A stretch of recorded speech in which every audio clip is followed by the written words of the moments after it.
অপহরণ করে খুন, উত্তপ্ত মণিপুরে উদ্ধার 3 মেইতেই মহিলার দেহ।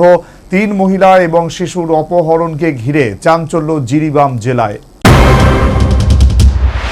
ফের অগ্নিগর্ভ মণিপুর। উত্তর পূর্বের রাজ্যের জিরিবাম জেলার 3 জন মেইতেই সম্প্রদায়ের মহিলার দেহ শুক্রবার অসমের শিলচরের মর্গে নিয়ে আসা হয়েছে। জানা যাচ্ছে 3 জন মহিলা এবং 3 জন শিশুকে গত সোমবারই অপহরণ করা হয়েছিল। নিখোঁজ 3 শিশুর সন্ধান মেলেনি বলেই জানা যাচ্ছে। নিহত 3 মহিলাই ওই অপহৃত মহিলা কিনা তা এখনও জানা যায়নি।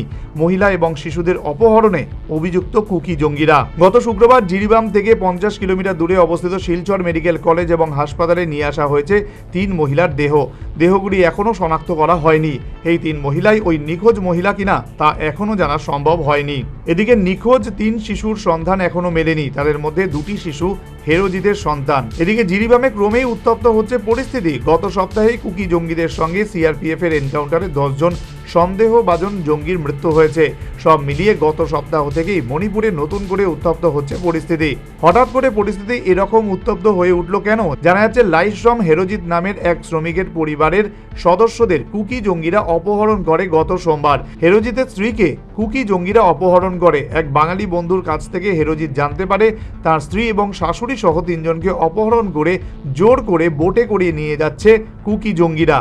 বিধিন সরকারের রিপোর্ট, নিউজ ভ্যানগার্ড।